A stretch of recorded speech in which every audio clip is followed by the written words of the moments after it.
Welcome to the Cyber Fusion Report, the show where we cut through cybersecurity noise and focus on what actually protects operations, infrastructure, and your business.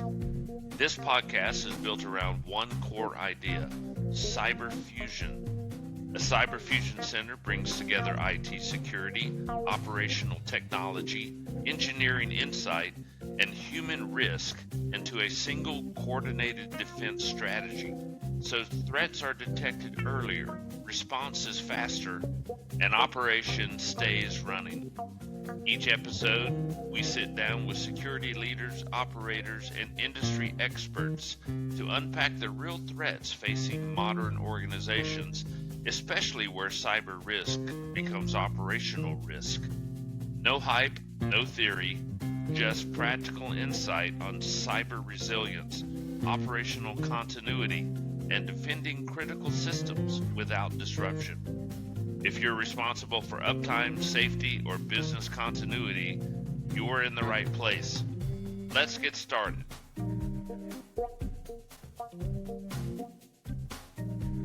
Welcome to the Cyber Fusion Report, the podcast where we cut through cybersecurity noise and focus on what actually protects operations, infrastructure, and your business. I'm your host, Gary Mullen. Joining me again are the three Chris's, industry veterans who live this every day and bring decades of experience in securing critical infrastructure and industrial systems.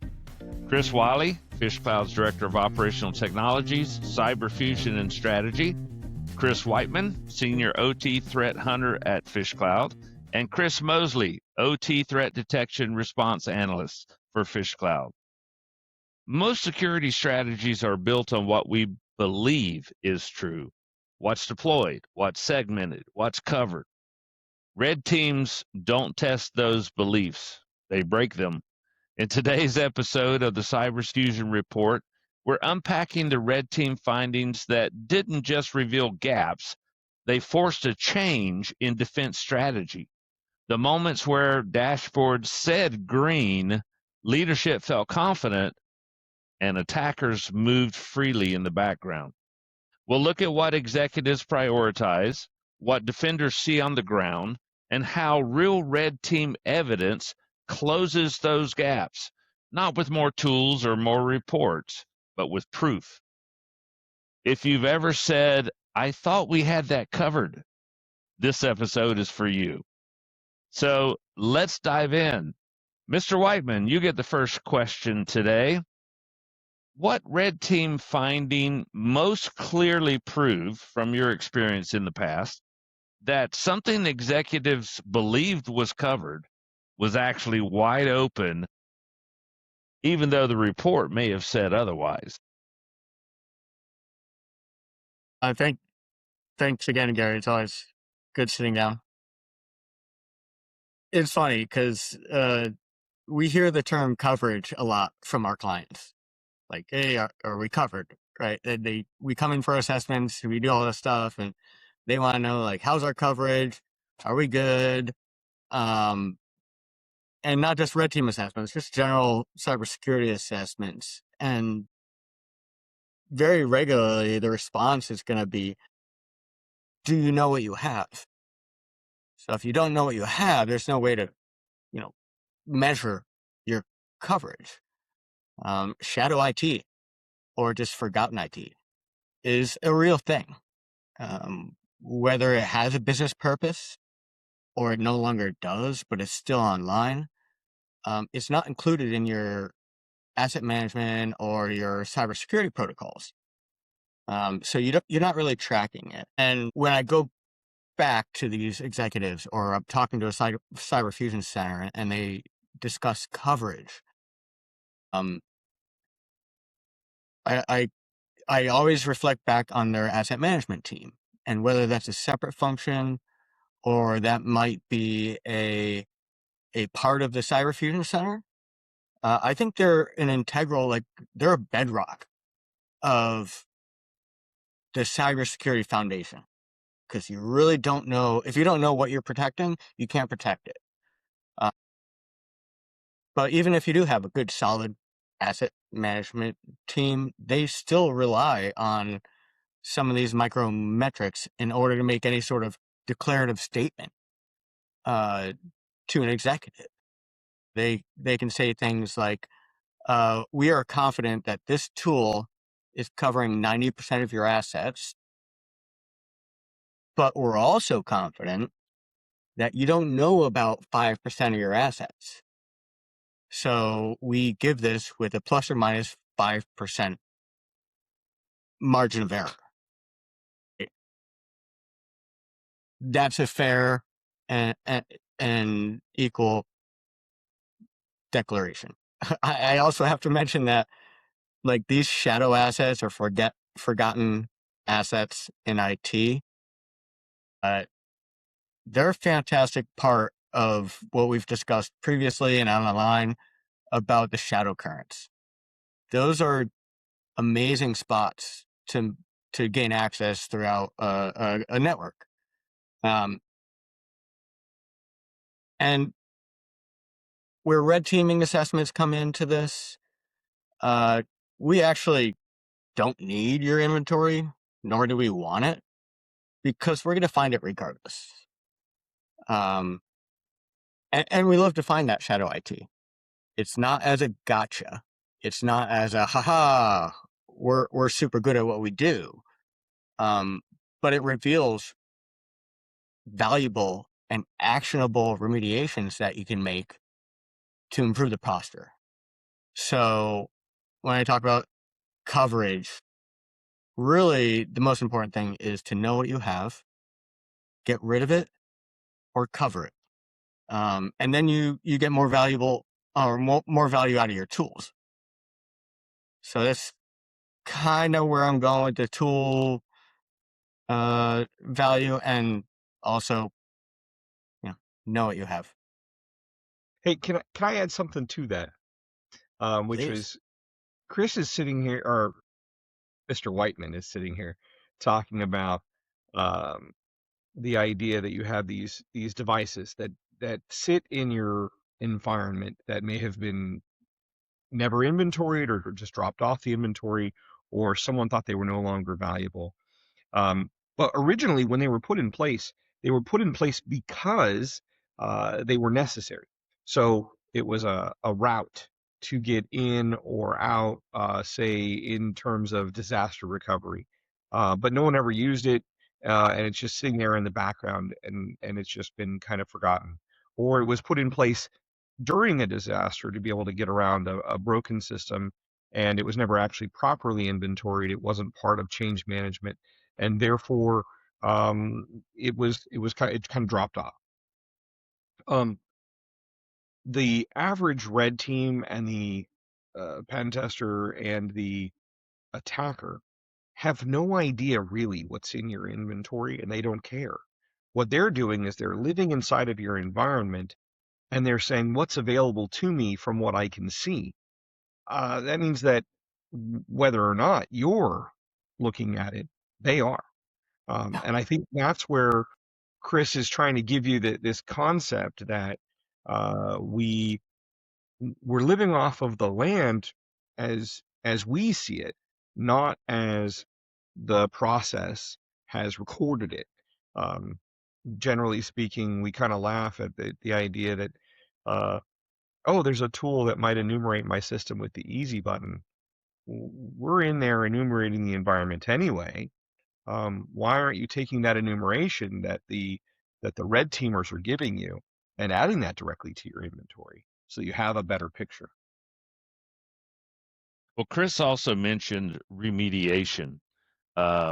And it's not about just finding vulnerabilities, but about making real changes in your environment that reduce business risk, right?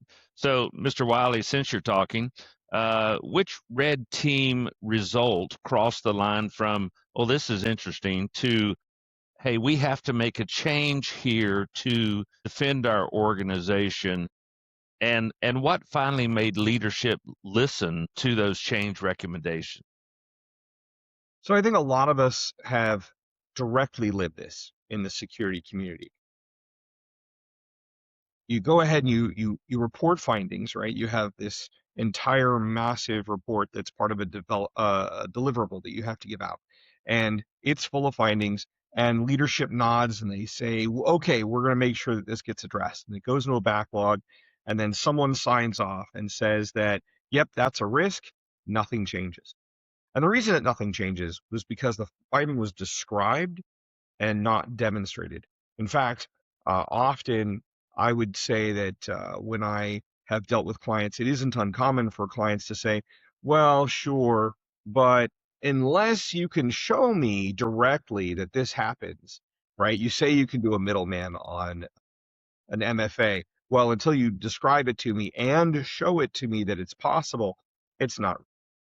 So one of the clearest examples I can point to involves like Active Directory Certificate Services, ADCS. There's a fantastic paper from SpectreOps called Certified Pre-Owned. That really laid this out for the industry, and the specific misconfigurations we're talking about are ESC1 and ESC4. These are escalation paths within your certificate infrastructure that most organizations don't even know exist, let alone monitor. What makes this so impactful is that during a red team engagement, these particular misconfigurations are quiet. There's no malware, there's no exploit code triggering endpoint detection. You're essentially abusing legitimate features of the environment. You're requesting certificates, you're enrolling in templates. And the result is that you can impersonate any user in the domain, including domain admins. You can achieve full domain compromise without ever touching a vulnerability scanner's radar. Now, here's where it crosses from interesting finding to we need to rethink our defense strategy. When we walked leadership through exactly what we did, step by step, and showed them that we went from a standard user account to domain admin using nothing but their own certificate infrastructure, and that none of their detection tools flagged a single thing, that was the moment that the room got quiet. It wasn't a theoretical risk anymore. It was proof that an attacker could own their environment using a path that no dashboard, no vulnerability scan, and no compliance audit had ever surfaced. And what made leadership really listen, not a severity rating on a spreadsheet, but an actual live demonstration that we could access their crown jewels and nobody could see it or detect it. That strategic shift makes it really significant. It wasn't just patch this template or fix this permission. It was a fundamental reevaluation of how they managed identity, how they monitored certificate activity, and honestly forced a broader conversation about what their detection strategy was actually aligned to catch versus what attackers are actually doing. So let's dive into that just a little bit deeper. We talk about these hidden paths. We like to refer to them as shadow currents within the organization, and many of them are even trusted paths that you wouldn't expect to show up on a dashboard, right? Mr. Whiteman, what do red teams consistently expose in organizations that executive dashboards or maturity score sheets never capture? Another great question. So executive dashboards in particular, a little bit of a different animal. They're typically just fed from operational dashboards, or they use the same data set that an operational dashboard is going to use. But if that data set doesn't actually exist, neither one of them are going to see it. So in response, I would say one of the things that red teams consistently assess is access management. And that's something that I have rarely, if ever, seen on a dashboard.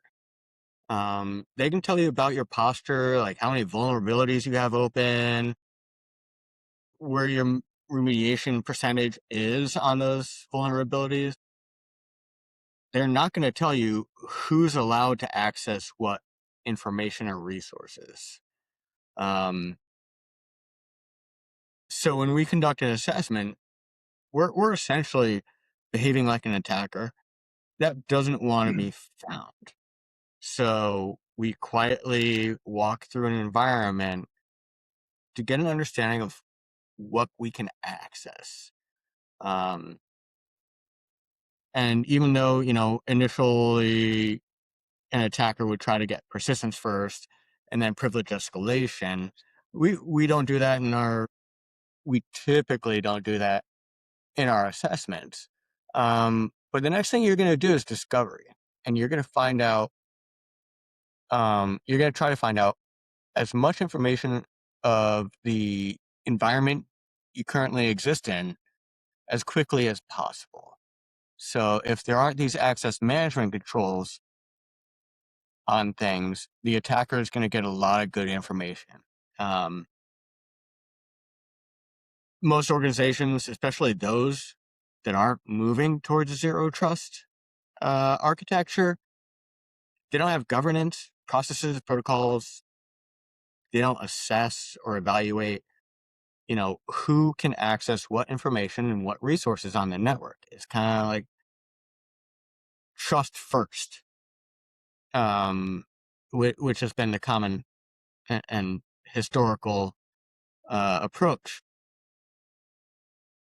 So there are notoriously loose controls on data archives like file shares or SharePoint or the Teams chats or Teams, which is SharePoint, of course, in the back end, but typically not locked down.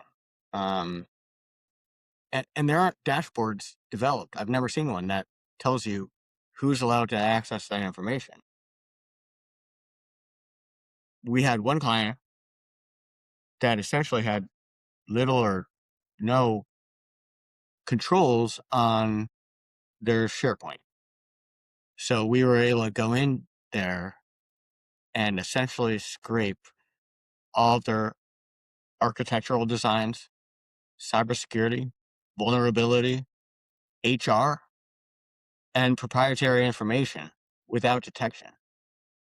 And we're also able to exfiltrate it without detection.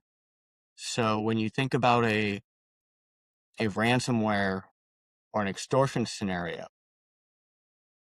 how dangerous that can be. So I think returning back to dashboards, they're informative, they're pretty, but if you aren't actually auditing and paying specific attention to the flow and the paths that people can take and what information is accessible, the dashboards give you very limited information and also false security into what you think your posture is from an executive standpoint. The risks around default cloud identity access management, that's even scarier, but I'll save that for maybe a different episode. Okay, great. You mentioned SharePoint, right, as a significant risk within an organization because they'd put no real controls around who could access SharePoint, access the data within SharePoint, and many organizations, funnel a great deal of data through a SharePoint instance. And there's some real danger there. Chris Mosley, looking at identifying that danger and actually getting executives to do something about it, right? To implement the controls that are necessary. Can you describe a moment where you've seen analysts actually identified an immediate threat, such as the one that Mr. Whiteman talked about, but leadership considered it an acceptable risk and weren't prepared to do anything about it? And how do you close that gap? That's a great question. I don't know if you saw, but Whiteman and Wiley were both kind of chuckling to themselves because I think they know where I'm going with this. At our one of our previous jobs that we worked with, uh, we were monitoring the OT network and we saw some very, very suspicious traffic coming from, Kali Linux, which is not something you want running in your environment at all. And we brought it up to leadership and to, the powers that be, and everybody was like, that's this one guy's job and it's how he's always done it, and we're not going to change it. We tried talking to him and educating him on, hey, not sure if you're aware, this is not good, and we're trying to figure out what's going on. And he kind of told us to pound sand, and that we shouldn't tell him how to do his job, and he knew what he was doing. And so the conclusion to that was highly suspicious traffic in the OT network that is sending off massive red flags, sending off tons and tons of alerts. And we like, there was literally zero we could do about it. It just stayed there, and they literally just said, "Yep, that's a risk." And this same guy would do tons of things, like he would run Nmap every week, which would cause problems of it had been done so much that any of the OT equipment that would have been broken by running Nmap was already broken, so there weren't any alerts of something not functioning properly. OT side, but also on the defense analyst side, if I may, Chris, on the defensive side, those alerts are still coming in. So the analysts have an obligation to address those alerts. And this is a justified function that is causing more work that you don't want to whitelist this activity, right? So You funny can't enough, that is exactly what the operator asked was, can't you just whitelist my machine so it never shows up on your report? And we were like, wait a minute, if we whitelist you and something bad does happen, not that we could tell the difference when you're running a malicious tool set on your machine, but if something were to happen, we would immediately let it go by. This would be the ultimate target if you're an attacker or a red teamer. Take this machine. Hey, it's already got all your tool set installed. Everyone's going to ignore it anyways. Here we go. Yeah. That's a great example. Yeah, so that was just as the main example there. And your question was, how do we close the gap? And a lot of it was just trying to educate kind of everybody involved, both the operator doing the, we'll call it, incorrect work, and the leadership involved, and like his direct supervisor and our supervisors, just educating everybody. Hey, this traffic is bad. Here's why it's bad. And here's what it could be doing. Unfortunately, in our case, nothing was really done about it, but in an ideal scenario, people would look at that. Here's the risk. Here's the problem. Let's mitigate the problem. But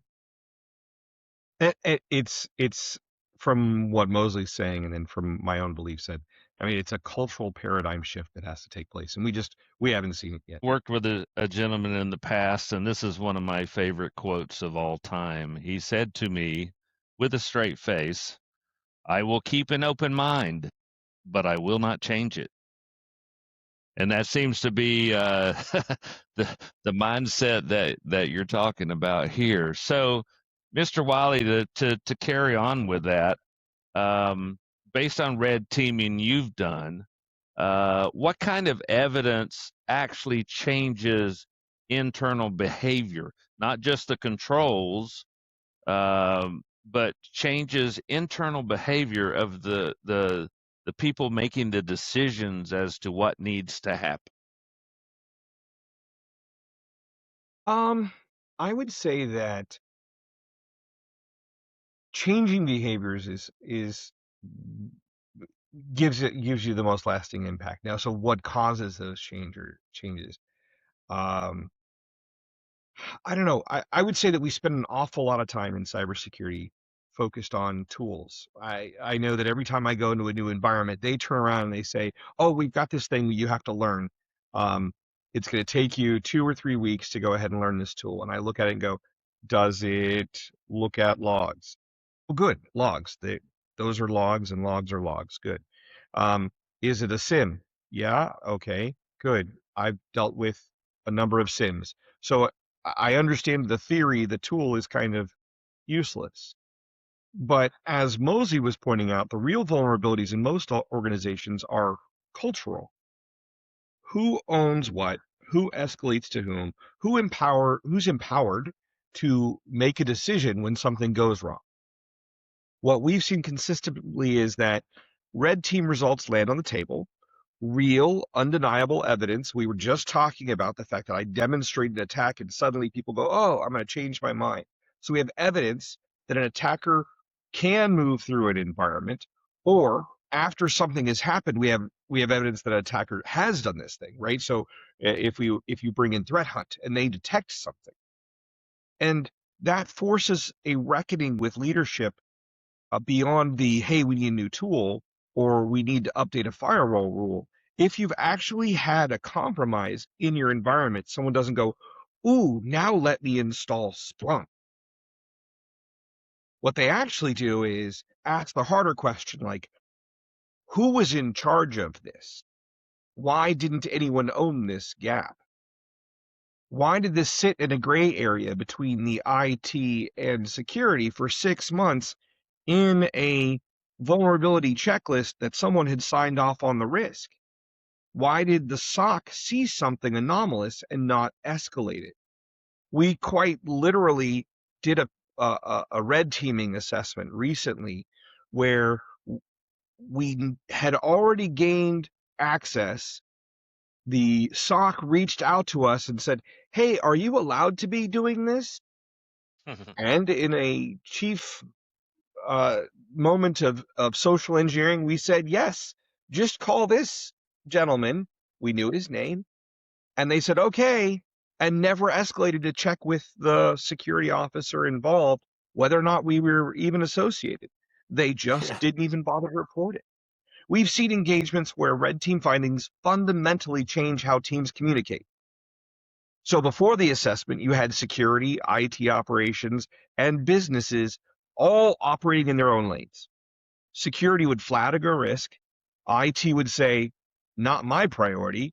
Business would say that they would need a system running as is. You can't afford to affect production. No one actually ends up owning the risk involved. It just floats in the middle. After seeing a red team walk through that gap, right, where you've already been exposed, through the exact same, I don't know, we'll call it a chasm between different teams, right? Those silos, right?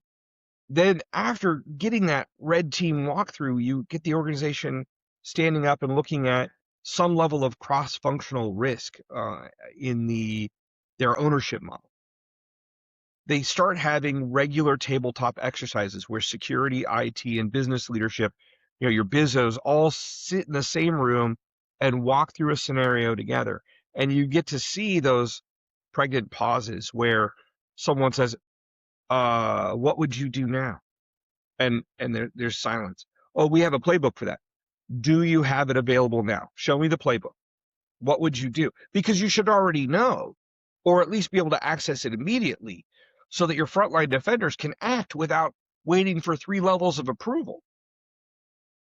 Another thing we see is a shift after those red team assessments in how people think about accountability. I mean, if it's who owned this gap and the next thing is someone gets fired, obviously a level of accountability becomes important. So before a red team engagement, there's this culture of, "Well, I submitted a ticket," or, "Well, we flagged it in the report," but after the engagement, we show that the tickets and the reports didn't prevent the compromise. It's a piece of paper. What does it do to prevent anything? The conversation shifts to being about outcomes. It's no longer about whether or not you documented the risk. It's about whether or not that risk got addressed. Did it get remediated, like Mr. Whiteman was saying? And honestly, that's the cultural shift that matters most. The biggest fix is almost never about a new piece of technology.